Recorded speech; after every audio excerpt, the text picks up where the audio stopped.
السلام عليكم ورحمة الله وبركاته. ازيكم يا حبايب قلبي؟ عاملين ايه؟ يا رب تكونوا بخير وفي احسن حال. برحب بكم النهاردة من مطبخ ام انس. يا رب اكون عند حسن ظنكم دايما وعجبكم حبايب قلبي. تعالوا بينا النهاردة حبايب قلبي نعمل وصفة سهلة جدا واقتصادية، مش مكلفة خالص. هنعمل النهاردة شوية قرص فلاحي، بس بسم الله ما شاء الله طريين وجمال جدا وريحتهم جميلة جدا، هيعجبوكم بأمر الله. المكونات سهلة وجميلة والطريقة أسهل وهيرضيكم إن شاء الله. أول حاجة حبايب قلبي، الفيديو دوت معمول مخصوص رحمة ونور على أخويا الغالي، ألف رحمة ونور عليه، فقيد الشباب فقيد قلبي، ربنا يجعله في الجنة ونعيمها يا رب. أتمنى من الله إن الفيديو دوت أكبر عدد ممكن يشوفه ويدعيله بالرحمة إن شاء الله. دعواتكم حبايب قلبي يجعله في الجنة ونعيمها يا رب.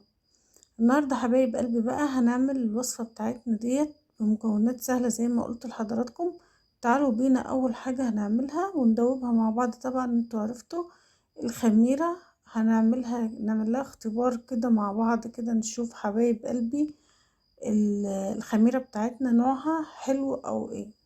لو عملت معاكي فوم كده وعلت بتبقى جميلة جدا وبتجيب بتخمر العجينة معاكي بكل سهولة وبسرعة. عملنا لها اختبار، حطينا يعني قولي معلقتين من الخميرة على معلقة من السكر وكوباية مية، ودوبتهم في بعض وغطيت عليهم واسيبهم يعني يدوب كده 10 دقايق عقبال بس ما ندخل الدقيق بتاعنا كده واجهز الحاجة بتاعتنا، بتكون معانا احسن خميرة فورية جميلة. تعالوا بينا حبايب قلبي. الدقيق طبعا حتى لو احنا جايبينه واثقين فيه ان هو يعني ايه مفيهوش اي حاجة، لازم طبعا ننخله تاني علشان لو في اي حاجة تظهر معانا في المنخل ويكون الاكل نضيفه جميل كده. ده 2 كيلو ونص او 3 من الدقيق تقريبا. وضفت عليه بقى حبايب قلبي كيسين بيكنج باودر بعد ما نخلته كويس، ونص معلقة من الملح. طبعا مش هنحط هنا سكر لان احنا ضايفين في الخميرة سكر، هنضيف هنا الملح بس حبايب قلبي والبيكنج باودر على الدقيق كده، ونقلبهم في بعض زي ما انتوا شايفين كده يا حبايب قلبي. طريقة سهلة جدا وجميلة هتعجبكم ان شاء الله. دوبت الدقيق في البيكنج باودر والملح، ونزلت بقى بالسمنة معايا حبايب قلبي. ده يعني تقريبا كده 800 جرام، ازيد من نص كيلو واقل من كيلو سمنة. ضفت عليها كوباية من الزيت ويدوب سيحتها بس كده ان هي تسيح، مش ان هي تتقدح معايا ولا حاجة، لا تسخن بس كده يعني وتسيح، اقدر ان انا اضيفها على الدقيق. وبنزل بقى حبة بحبة كده على الدقيق علشان اشوف المقدار اللي انا هحطه، والدقيق تشرب السمنة قد ايه عشان ما كترش وعشان ما يكونش قليلة برضو معايا. في الوقت ده حبايب قلبي بقى مش محتاجين ان احنا نعمل بمضرب ولا بمعلقة ولا بأيوتا حاجة، لا احنا لازم ننزل بايدينا بقى كده حبايب قلبي عشان نفرك وندوب كده السمنة في قلب الدقيق زي ما انتوا شايفين كده. بطريقة سهلة جدا وجميلة جدا هتقدري ان انت تعملي احلى شوية قرص معاكي، دايبين دوب كده وطريين وناعمين برضو وجمال جدا. عندك سمسم هتقدري ان انت تحطي، ديت حاجة اختياري مش اجباري طبعا، بس بيخلي معاكي القرص طعمها جميلة جدا، بيكون ليه طعم مميز كده في قلب القرصة بتاعتنا. دوبت خلاص السمنة في قلب الدقيق، وخليت الدقيق كله متشرب معايا سمنة كده، وضفت كمان السمسم بتاعنا. وده الوقت بقى اللي هننزل بيه بالحليب او الحاجة اللي احنا هنعجن بيها يعني. عندك لبن رايب تقدري تضيفيه، حليب تقدروا تضيفيه.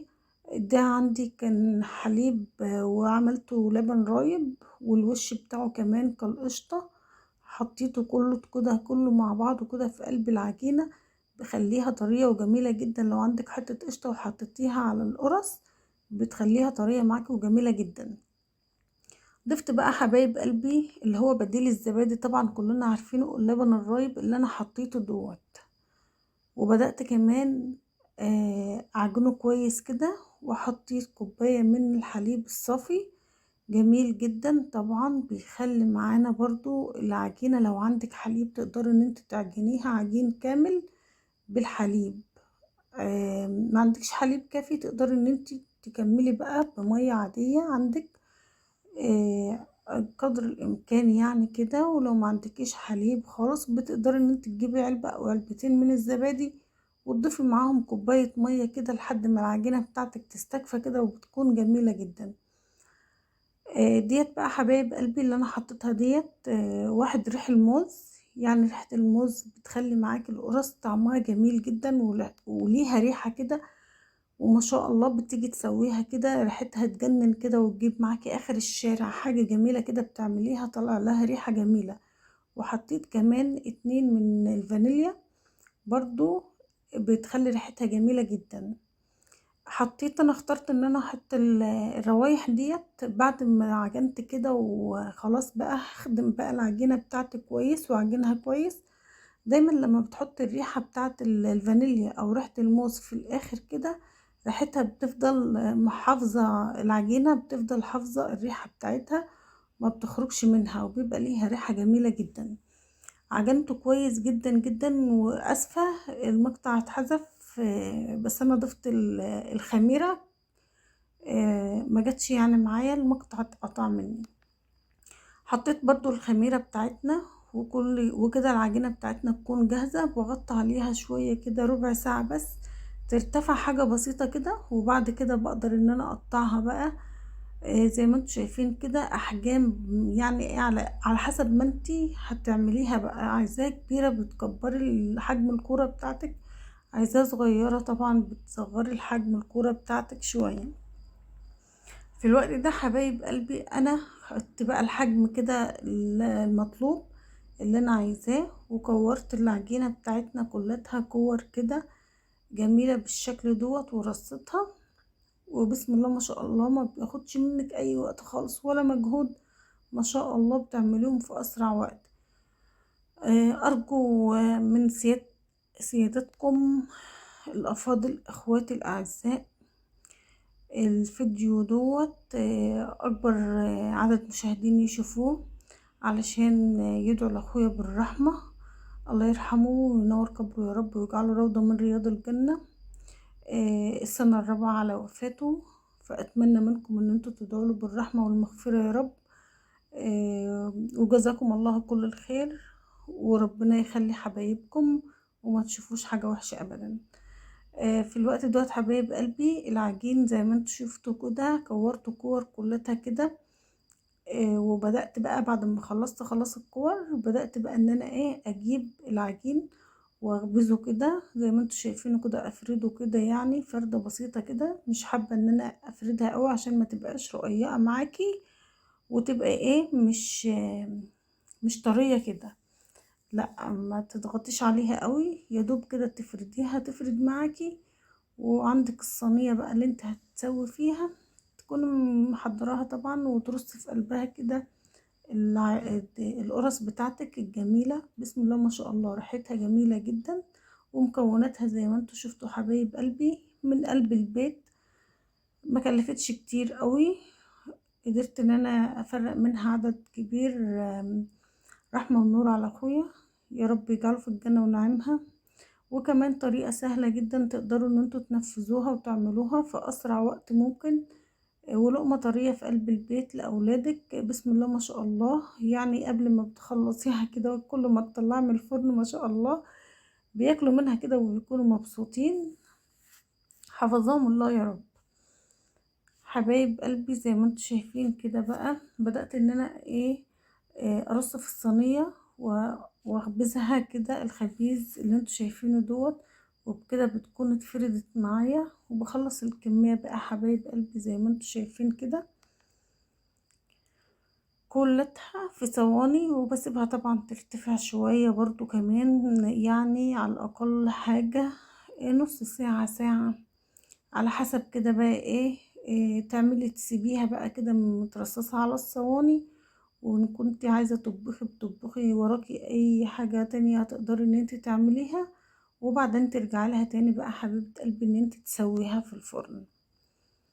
في الوقت دوت انا مستمرة برضو في الخبيز اهوت، يعني افرد الكور بتاعتي كلها كده واحطها في الصواني زي ما قلت لحضراتكم. طبعا التسوية، هنتكلم على التسوية شوية.